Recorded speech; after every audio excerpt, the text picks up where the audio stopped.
Okay student, तो आज अपन बात करेंगे ईटीएस की, इलेक्ट्रॉन ट्रांसपोर्ट सिस्टम। करेक्ट बच्चों, लास्ट ऑनलाइन लेक्चर में हमारा ईटीएस के रिगार्डिंग बेसिक इंट्रोडक्शन हो चुका था।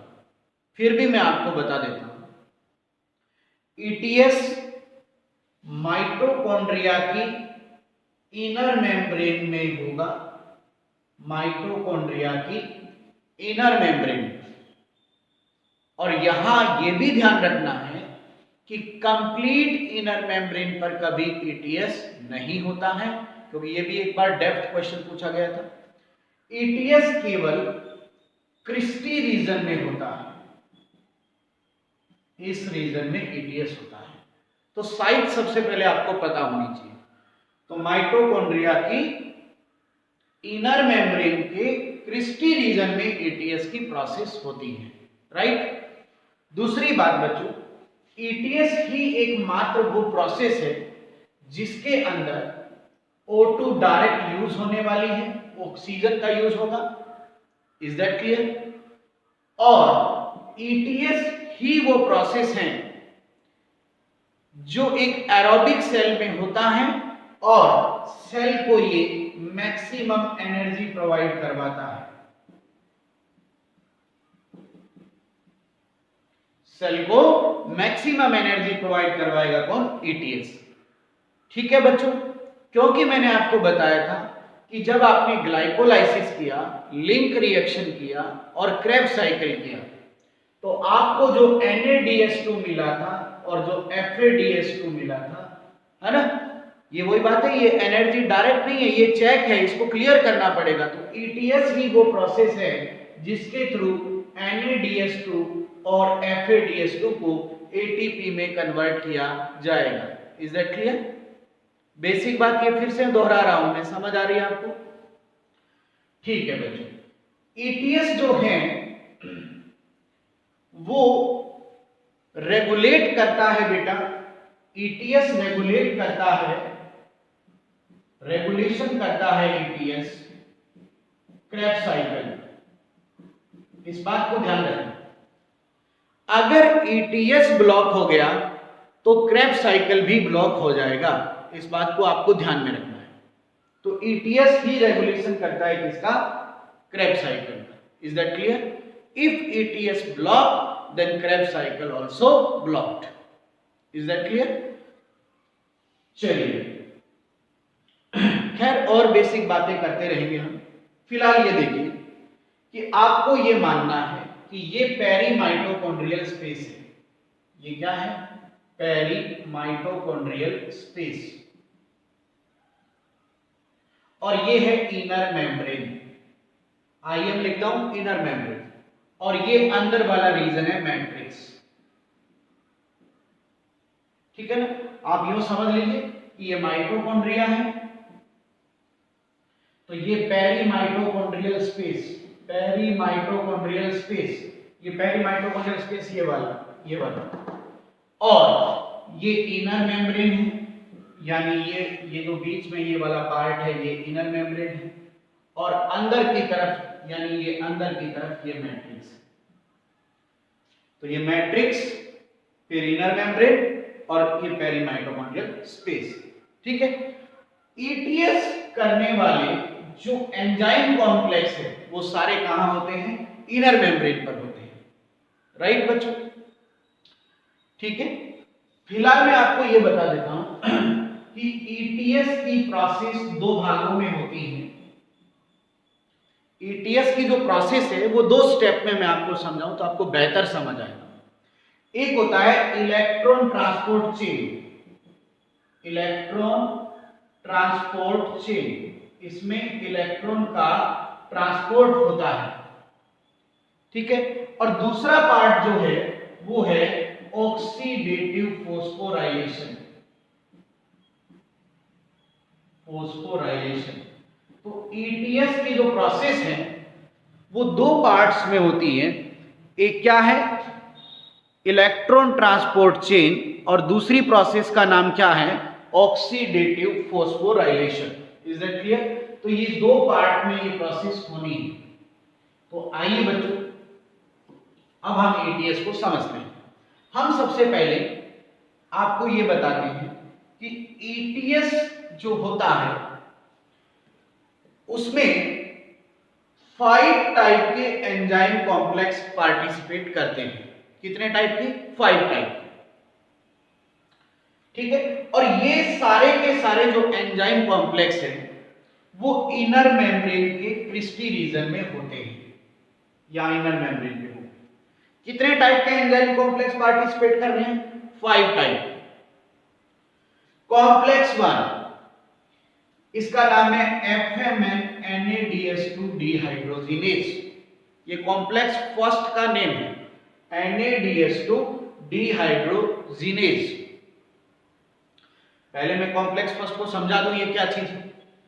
कि जो हमारे पास NADH2 बना है क्रेब्स साइकिल में या लिंक रिएक्शन में या ग्लाइकोलाइसिस में, NADH2 डिहाइड्रोजिनेज क्या करेगा?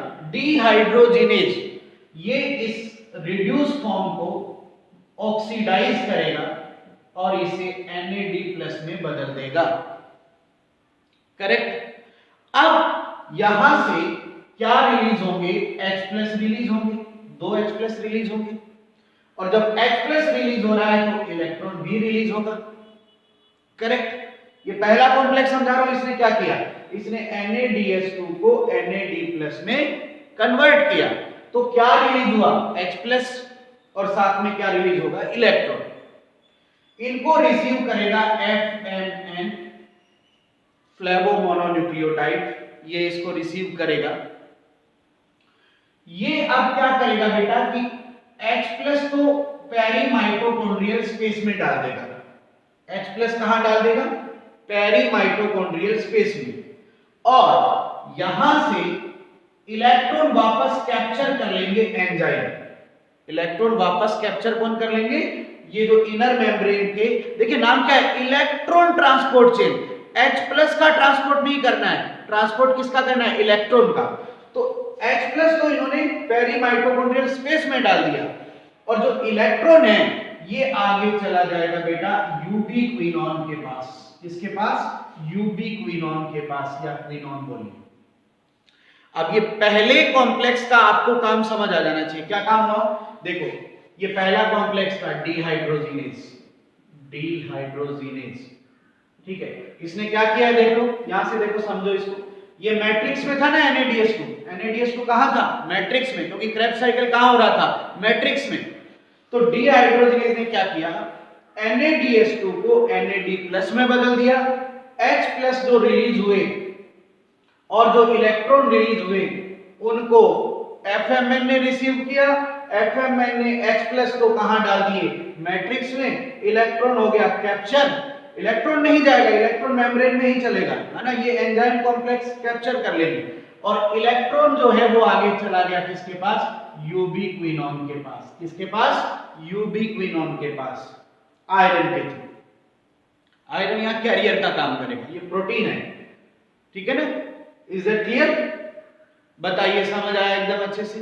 ठीक है, बताओ पहला कॉम्प्लेक्स पूरा क्लियर हो गया ना? क्या कॉम्प्लेक्स है? देखो NADH2, यहां बारीकी से समझ लीजिए। डिहाइड्रोजिनेज ने इसको NAD+ में बदल दिया। H+ रिलीज हुआ, उसको FMN ने रिसीव करते हुए बाहर पेरीमाइटोकॉन्ड्रियल स्पेस में ट्रांसफर कर दिया। लेकिन इलेक्ट्रॉन आगे ट्रांसपोर्ट हो जाएंगे। इलेक्ट्रॉन ये जो है आयरन के थ्रू होते हुए यूबिक्विनॉन के पास चले जाएंगे। बताइए फर्स्ट कॉम्प्लेक्स का कार्य समझ आ गया आपको? तो फर्स्ट कॉम्प्लेक्स का क्या नाम है? NADH2 dehydrogenase. Is that clear? और डायग्राम में भी आपको ये फर्स्ट कॉम्प्लेक्स की कहानी समझ आ गई। ओके, अब चलते हैं बच्चों सेकंड कॉम्प्लेक्स के पास। सेकंड कॉम्प्लेक्स का नाम क्या है? FADH2 डिहाइड्रोजिनेज या सक्सिनिक डिहाइड्रोजिनेज। ठीक है, मैंने आपको क्रेब्स साइकिल में भी बताया था कि ये एकमात्र क्रेब्स साइकिल का ये एंजाइम है जो इनर मेम्ब्रेन पे होता है, बताया था। तो अब ये क्या करेगा? इस कॉम्प्लेक्स का क्या काम है? देखिए ये कॉम्प्लेक्स यहां से स्टार्ट हो जाएगा बेटा, यहां से ये तो बहुत आसान है। देखो ये कॉम्प्लेक्स क्या करेगा, FADH2 को किस में कन्वर्ट कर देगा, FAD+ में कन्वर्ट कर देगा। Correct, dehydrogenation. और इसने क्या रिलीज किया, 2H+ रिलीज किया। इधर यूबिक्विनोन के पास क्या आए हुए हैं, 2 इलेक्ट्रॉन। तो यूबिक्विनोन पूरी तरह से रेडी है क्या, जब 2 इलेक्ट्रॉन आ गए हैं तो वो 2H+ रिसीव कर लेगा। जब इलेक्ट्रॉन है तो फिर H+ भी रिसीव करेगा, तो यूबिक्विनोन इसको रिसीव कर लेगा। राइट, किसको रिसीव कर लेगा, 2H+ को। और जैसे ही वो 2H+ को रिसीव करेगा वो रिड्यूस्ड हो जाएगा और क्या बन जाएगा, UqS2। यूबिक्विनॉल कहते हैं बेटा, इसे ध्यान रखना, यूबिक्विनॉल, ये इसकी रिड्यूस्ड फॉर्म है। Is that clear. अब वही बात, UqS2 H+ कहां डाल देगा, माइटोकॉन्ड्रियल स्पेस में, और H+ इधर डाल देगा तो क्या रिलीज होगा, इलेक्ट्रॉन रिलीज होगा। राइट, इस इलेक्ट्रॉन को आगे रिसीव कर लिया जाएगा और इस इलेक्ट्रॉन को आगे रिसीव कौन करेगा, साइटोक्रोम B। देखिए बच्चों कर क्या रहे हैं, मैट्रिक्स से H+ निकाल के कहां डाल रहे हैं, पेरीमाइटोकॉन्ड्रियल स्पेस में, और इलेक्ट्रॉन का हम क्या किए जा रहे हैं, ट्रांसपोर्ट किए जा रहे हैं। बताओ समझ आया। तो बताओ दूसरा जो आपका कॉम्प्लेक्स है उसका कार्य समझ आ गया। इसने FADH2 का H+ रिलीज करवा दिया और मैट्रिक्स में डाल दिया, किसके थ्रू, यूबिक्विनोन के थ्रू। उम्मीद है आपको ये बात समझ आ गई है। और यूबिक्विनोन जैसे ही H+ रिसीव करेगा वो यूबिक्विनॉल बन जाएगा। इज दैट क्लियर, वो रिड्यूस्ड फॉर्म हो जाएगा इसकी। ठीक है, अब आते हैं बच्चों हम थर्ड कॉम्प्लेक्स की तरफ। थर्ड कॉम्प्लेक्स का क्या नाम है बेटा, साइटोक्रोम B, C1 और C। साइटोक्रोम B, C1 और C कॉम्प्लेक्स, ये क्या करने वाले हैं देखिए। अब आप ये देखिए कि इलेक्ट्रॉन किसके पास है, साइटोक्रोम B के पास। तो देखिए साइटोक्रोम B क्या करेगा, इन इलेक्ट्रॉन्स को वंस अगेन UbQ को देगा आयरन कैरियर के थ्रू। यूबिक्विनोन के पास जैसे ही इलेक्ट्रॉन जाएगा, मैट्रिक्स में अगर कोई H+ है तो उसको भी रिसीव कौन कर लेगा, यूबिक्विनोन रिसीव कर लेगा। और सेम वही प्रोसेस, UqS2 बनेगा और H+ कहां डाल दिया जाएगा, मैट्रिक्स में डाल दिया जाएगा। ये लो मैट्रिक्स में डाल, करेक्ट। और अब जब जैसे ही H+ डालेगा तो 2 इलेक्ट्रॉन निकलेंगे, वो कौन रिसीव करेगा भाई, साइटोक्रोम, बोलिए ना बेटा, C। और फिर ये आगे किसको दे देगा, साइटोक्रोम C1। साइटोक्रोम C ने आगे किसको दे दिया, साइटोक्रोम C1। इस तरह से ये इलेक्ट्रॉन आगे चलेगा। यानी समझिए, सबसे पहले इलेक्ट्रॉन कौन लेगा, साइटोक्रोम B। तीसरा कॉम्प्लेक्स, ये इलेक्ट्रॉन किसको दे देगा भाई, यूबिक्विनोन को। तो यूबिक्विनोन क्या रिसीव कर लेगा, H+, और वो फिर H+ रिलीज कर देगा, है ना। तो फिर इसके बाद में ये UqS2 बन जाएगा, H+ रिलीज कर देगा, और ये इलेक्ट्रॉन आगे किसके पास चले जाएंगे, साइटोक्रोम C1, C के पास चले जाएंगे, और फिर ये इलेक्ट्रॉन किसके पास चले जाएंगे, C1 के पास। बात समझ आ गई। अब इधर समझिए बेटा, यहां एक बहुत ही बेहतरीन क्वेश्चन है कि साइटोक्रोम C1, ये साइटोक्रोम B से लेकर और साइटोक्रोम C1 तक तीसरा कॉम्प्लेक्स था। अब साइटोक्रोम C1 जो है इसको मोबाइल साइटोक्रोम कॉम्प्लेक्स कहा जाता है, या साइटोक्रोम कहा जाता है, मोबाइल साइटोक्रोम। मोबाइल क्यों, क्योंकि ये तीसरे कॉम्प्लेक्स के इलेक्ट्रॉन को, थर्ड कॉम्प्लेक्स के इलेक्ट्रॉन को फोर्थ कॉम्प्लेक्स को ट्रांसफर करता है।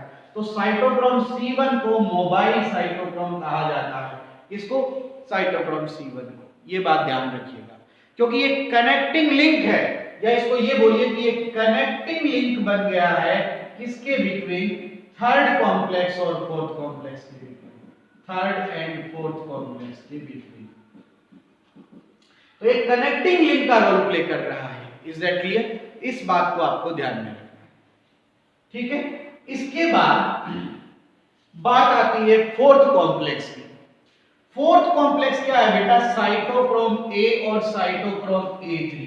कुछ बुक्स में साइटोक्रोम ए1 और ए3 भी लिखा हुआ मिल सकता है आपको, एक ही बात है। ये फोर्थ कॉम्प्लेक्स, इसको टर्मिनल साइटोक्रोम कहते हैं, टर्मिनल ऑक्सीडेशन वाला साइटोक्रोम, ध्यान रखिएगा।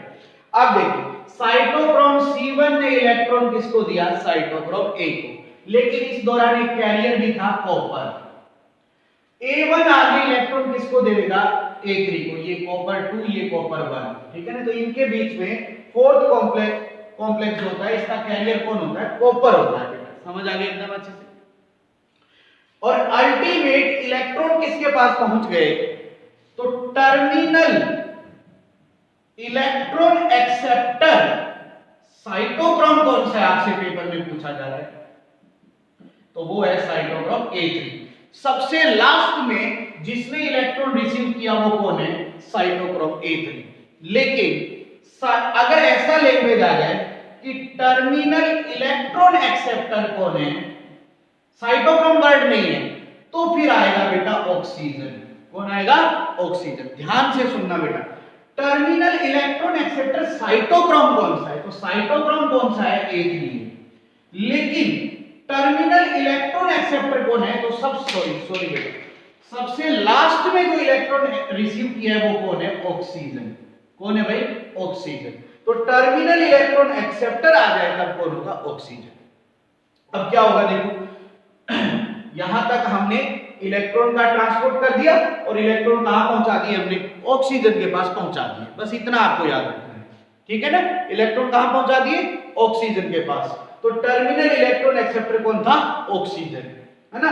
लेकिन अगर ये पूछे कि टर्मिनल इलेक्ट्रॉन एक्सेप्ट करने वाला साइटोक्रोम कौन सा था, तो वो कौन सा था, साइटोक्रोम A3 था, ठीक है। चलिए कितने कॉम्प्लेक्स पढ़ लिया आपने, 4। पांचवा कॉम्प्लेक्स है एटीपी सिंथेटेज या एटीपी एज। ये 2 मिनट ठहर के बताएंगे, ठीक है। पहले चारों कॉम्प्लेक्स दोबारा देखो। और जो अब से पहले जो 4 कॉम्प्लेक्स है वो कहां है, इनर मेम्ब्रेन पर है। उनका क्या काम है, मैट्रिक्स के H+ को कहां डालना, पेरी माइटोकॉन्ड्रियल स्पेस में डालना, और इलेक्ट्रॉन का क्या करना, ट्रांसपोर्ट करना, यही काम था। Is that clear. तो मैं अगर ये कहूं कि इन चारों कॉम्प्लेक्स की वजह से जो H+ ग्रेडियंट है ना, इसे प्रोटॉन ग्रेडियंट कहते हैं। H+ कहां इकट्ठे हो गए बेटा, ये H+ ग्रेडियंट कहां बन गया, पेरी माइटोकॉन्ड्रियल स्पेस में।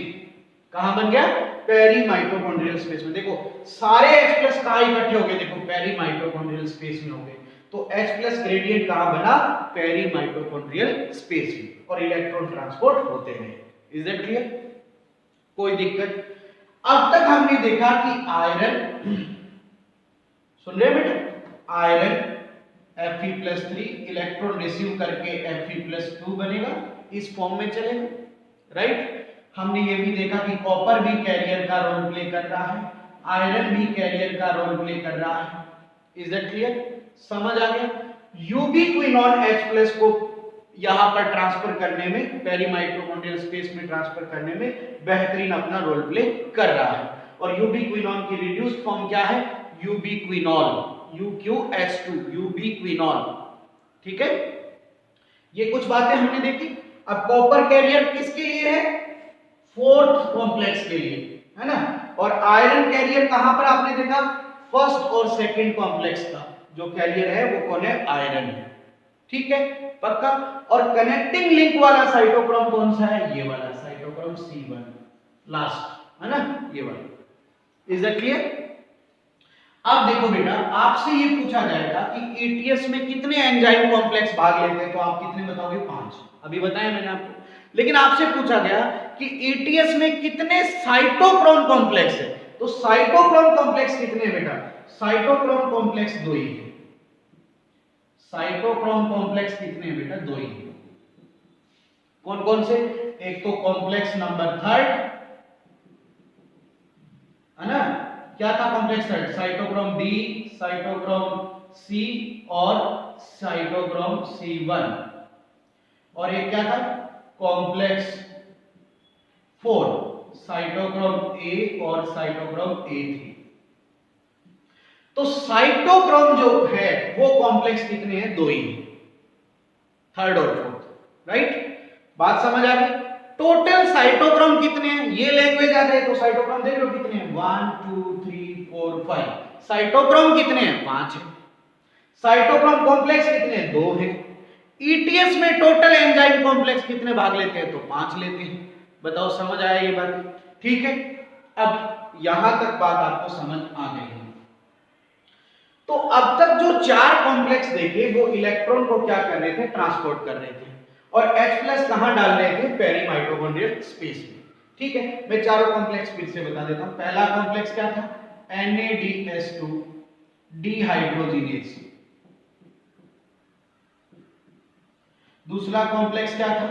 सक्सिनिक डिहाइड्रोजिनेज, या इसे FADH2 डिहाइड्रोजिनेज भी कहते हैं। तीसरा कॉम्प्लेक्स क्या था? Cytochrome B, cytochrome C, C1। Fourth complex क्या था? Cytochrome A, A3। Is that clear? ये 4 कॉम्प्लेक्स। अब ये जो आपकी कहानी है ये मुश्किल नहीं है, ये बहुत आसान है। ठीक है, इस कहानी को मैं एक बार फिर से आपको है ना थोड़ा सा रिवाइज करवाता हूं। कुछ पल के लिए हम इसको साफ कर देते हैं। ठीक है, आप प्रैक्टिस करोगे खुद देखो। ठीक है, कोई मुश्किल नहीं है, कोई भी मुश्किल नहीं है। ठीक है, देखो अब इस बार प्रैक्टिस करते हैं। ठीक है, आप मेरे साथ प्रैक्टिस करोगे तो सब संभव हो जाएगा। हाँ, इधर हम मान लेते हैं मैट्रिक्स, ये है इनर मेम्ब्रेन और ये है पेरी माइटोकॉन्ड्रियल स्पेस। ठीक है, अब देखो पहला कॉम्प्लेक्स लाओ। सबसे पहले आप सीक्वेंस में देखो, पहला कॉम्प्लेक्स क्या था? NADH2 dehydrogenase. तो वो क्या करेगा? यहां इसको NAD+ में कन्वर्ट कर देगा। कॉम्प्लेक्स का क्या नाम था? डिहाइड्रोजिनेज, है ना? था ना? तो ये NAD+ बना देगा। तो यहां से क्या निकलेगा? H+। इस H+ को कौन रिसीव करेगा? FMN। FMN इस H+ को कहां डाल देगा भाई? बाहर डाल देगा। यहां से क्या निकल जाएंगे? इलेक्ट्रॉन। तो कैरियर कौन है? Iron sulphur, right? वो इस इलेक्ट्रॉन को आगे किसको दे देगा भाई? यूबी क्विनोन को। बस ये पहला कॉम्प्लेक्स का काम पूरा हुआ। बताओ पहला कॉम्प्लेक्स का काम समझ आ गया? H+, ये वाला H+ पेरी माइटोकॉन्ड्रियल स्पेस में डलवा दिया और जो इलेक्ट्रॉन है वो किसको पहुंचा दिया? यूबी क्विनोन को पहुंचा दिया। किसके द्वारा? आयरन के द्वारा। Is that clear? आगे चलते हैं, देखो अब दूसरा कॉम्प्लेक्स है। दूसरा कॉम्प्लेक्स क्या था भाई? FADH2 dehydrogenase. यही नाम था दूसरे कॉम्प्लेक्स का। तो ये क्या करने वाला है? देखिए FADH2 डिहाइड्रोजिनेज, तो ये इसको किस में बदल देगा? FAD+ में बदल देगा। अब देखो यहां से क्या निकलेगा? 2H+, और इधर से 2 इलेक्ट्रॉन आए हुए हैं तो ये 2H+ को रिसीव भी करेगा, और रिसीव करेगा तो ये क्या हो जाएगा बेटा? रिड्यूस। और इसका नाम क्या है? यूबिक्विनॉल, है ना? और ये इस H+ को निकाल देगा बाहर। ठीक है, ये देखिए, बताओ दूसरा कॉम्प्लेक्स समझ आया? अब यहां से भाई ये इलेक्ट्रॉन रिसीव कौन करेगा? Cytochrome B। अब तीसरा कॉम्प्लेक्स स्टार्ट हो गया है। ठीक है, तीसरा कॉम्प्लेक्स क्या था? साइटोक्रोम B, C और C1। साइटोक्रोम C1 ये तीसरा कॉम्प्लेक्स था। तो देखिए क्या होने वाला है? साइटोक्रोम B के पास इलेक्ट्रॉन आ गए। साइटोक्रोम B ये इलेक्ट्रॉन दे देगा भाई एक बार फिर से यूबिक्विनोन को, और अगर कोई फ्री H+ है तो यूबिक्विनोन इनको रिसीव कर लेगा, है ना? और वही बनेगा UqH2 और H+ निकल जाएंगे बाहर। ठीक है, और यहां से अब ये इलेक्ट्रॉन जाएंगे, साइटोक्रोम D है ना अभी, तो ये इलेक्ट्रॉन पहुंच गए साइटोक्रोम C के पास और इसने पहुंचा दिए साइटोक्रोम C1 के पास। तो ये इलेक्ट्रॉन पहुंच गए हैं साइटोक्रोम C1 के पास। तीसरा कॉम्प्लेक्स पूरा। तीनों कॉम्प्लेक्स H+ निकाल रहे हैं। देखो तीनों कॉम्प्लेक्स, बात समझ आ गई? ये बात ध्यान रखनी है, ठीक है? और किसके थ्रू निकालेंगे? UQ के थ्रू निकालेंगे। बताओ समझ आ गया? अब चौथा कॉम्प्लेक्स देखो। चौथा कॉम्प्लेक्स क्या है? Cytochrome A, cytochrome A3 complex, right? अब क्या होगा देखो कि जो हमारे पास साइटोक्रोम C1 है, ये अब ये 2 इलेक्ट्रॉन किसको दे देगा? साइटोक्रोम A को, कॉपर के थ्रू। साइटोक्रोम A ये किसको दे देगा? A3 को, कॉपर के। तो कैरियर कौन हो गया बेटा? कॉपर हो गया। तो इलेक्ट्रॉन पहले इसके पास आया इसने इलेक्ट्रॉन आगे किसको दे दिया, A3 को दे दिया। अब बताइए कि कॉम्प्लेक्स तो समाप्त, तो टर्मिनल इलेक्ट्रॉन एक्सेप्टर कौन हुआ, A3 हुआ। टर्मिनल इलेक्ट्रॉन एक्सेप्टर कौन हुआ, A3 हुआ। बताओ समझ आई ये चीज, ठीक है। और अब A3 बोला फंस गया, लास्ट वाला था, बोला फंस गया, बोले मैं किसको दूं, सब आगे से आगे इलेक्ट्रॉन देते जा रहे थे, ये बोला भैया मेरे पास इलेक्ट्रॉन आ गया, मैं किसको दूं, तो इसने अब अपना इलेक्ट्रॉन किसको दे दिया बेटा, ऑक्सीजन को। तो यहां पर हमने खेल खत्म किया कि इलेक्ट्रॉन किसके पास आ गया बेटा, ऑक्सीजन के पास। तो अब दो क्वेश्चन है, टर्मिनल इलेक्ट्रॉन एक्सेप्टर साइटोक्रोम कौन है, तो A3, लेकिन साइटोक्रोम नाम नहीं है, सीधा पूछा कि टर्मिनल इलेक्ट्रॉन एक्सेप्टर कौन है, तो वो कौन है भाई, ऑक्सीजन। और देखो O2 यूज हो गई ना, मैंने कहा था ना O2 ETS में यूज होगी, क्या रिसीव करेगी वो, इलेक्ट्रॉन रिसीव करेगी। बताओ समझ आया कि नहीं, क्लियर, ठीक है, यहां तक कोई दिक्कत नहीं होनी चाहिए। बताओ देखो अपने आप कॉम्प्लेक्स डिजाइन हो गए ना, देखो 4 कॉम्प्लेक्स आपको याद होने चाहिए, ठीक है, पूरा काम हो जाएगा, ओके। अब देखो H+ ग्रेडियंट कहां बन गया सारा, पेरी माइटोकॉन्ड्रियल स्पेस में। ध्यान रखना बेटा, अगर एक NADS2 है तो टोटल, ये देखो NADS2 है, तो NADS2 से अगर ETS चला तो देखो 1 2 3 पेयर H+ निकलेंगे, 3 पेयर H+ का मतलब 6 H+ निकलेंगे, और 2H+ यानी 1 pair H+ is equal to 1 ATP होता है, तो 6H+ कितनी ATP हो जाएगा बेटा, 3 ATP। मतलब NADS2 से हमें कितनी ATP मिलेगी, 3 ATP मिलेगी, राइट, समझ आ गया। इसी तरह अगर FADS2 की मैं बात करूं, FADS2 तो FADS2 वाला कॉम्प्लेक्स यहां से स्टार्ट हुआ, तो अब देखिए कितने H+ है, एक पेयर और एक पेयर, 2 पेयर, तो FADS2 से कितने H+ बनेंगे, 2 पेयर, 2 पेयर यानी कितने, 4 H+, 2 H+ और 2 H+, 4 है ना, तो 2 H+ is equal to 1 ATP, तो 4 H+ का क्या हो जाएगा बेटा, बताओ 2 ATP। इसलिए कहते हैं कि 1 FADS2 2 ATP देगा। बताओ बात समझ आई कि नहीं, सिंपल भाषा में समझाया मैंने आपको, कॉम्प्लेक्स नहीं बनाना चाहता, इज इट क्लियर। तो ये सिंपल तरीका आप याद कर सकते हैं, कोई डाउट नहीं। आगे बढ़ते हैं, कहानी को और आगे बढ़ाते हैं। तो H+ ग्रेडियंट कहां बनेगा अगर क्वेश्चन आए तो, पेरी माइटोकॉन्ड्रियल स्पेस में। टर्मिनल इलेक्ट्रॉन एक्सेप्ट करने वाला साइटोक्रोम कौन है, A3, लेकिन टर्मिनल इलेक्ट्रॉन एक्सेप्ट कौन कर रहा है, ऑक्सीजन।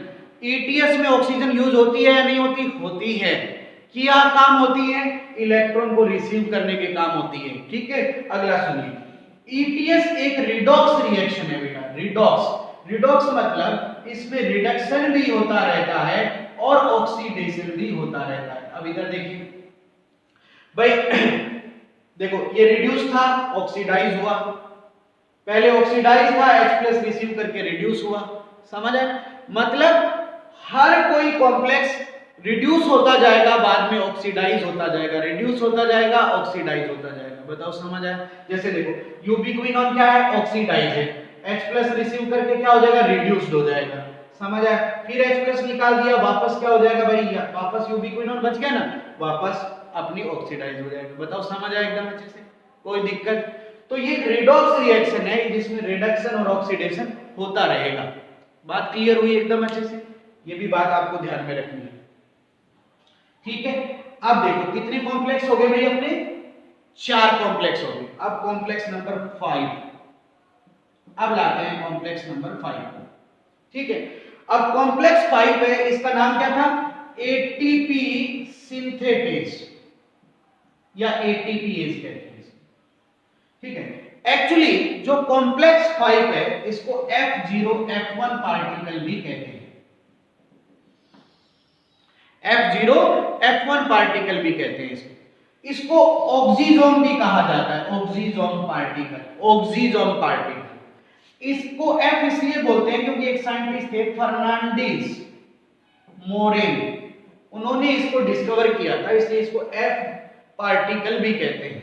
तो ऑक्सीजोम भी नाम है इनका, F0 F1 पार्टिकल भी नाम है, ठीक है, बात समझे, ऑक्सीजोम भी कहते हैं इनको। तो ये कॉम्प्लेक्स 5वां है। अब ये कॉम्प्लेक्स 5वां क्या करेगा, आइए देखते हैं 5th नंबर कॉम्प्लेक्स की कहानी, ठीक है। पहले 4 complex, complex number 1 to complex number 4, पहले 4 कॉम्प्लेक्स केवल एक काम कर रहे थे, क्या? इलेक्ट्रॉन का क्या कर रहे थे? ट्रांसपोर्ट। तो यानी वो इलेक्ट्रॉन ट्रांसपोर्ट की क्या बना रहे थे? चेन। मैंने आज कहा था कि ईटीएस के 2 भाग होते हैं। पहला भाग होता है जिसमें इलेक्ट्रॉन ट्रांसपोर्ट की चेन बनती है, और दूसरा पार्ट जो होता है उसका नाम है ऑक्सीडेटिव फॉस्फोराइलेशन। तो जो कॉम्प्लेक्स 5th है ये क्या करने वाला है? ये करने वाला है ऑक्सीडेटिव फॉस्फोराइलेशन। तो कॉम्प्लेक्स 5th क्या करेगा बच्चों? कॉम्प्लेक्स 5th करेगा ऑक्सीडेटिव फॉस्फोराइलेशन। बात समझ आई होगी आपको, है ना? तो देखते हैं कि क्या होगा, कॉम्प्लेक्स 5th क्या करेगा। यहीं पर बनाते हैं कॉम्प्लेक्स 5th। आगे जगह नहीं है मेरे पास, इसलिए कॉम्प्लेक्स 5th को यहां बनाना, ठीक है? यहां ये वही है, इनर मेम्ब्रेन पर ही है ये कॉम्प्लेक्स 5th भी कहीं नहीं है, इनर मेम्ब्रेन पर ही है, राइट? तो कॉम्प्लेक्स 5th की स्ट्रक्चर कुछ इस तरह से है, देखो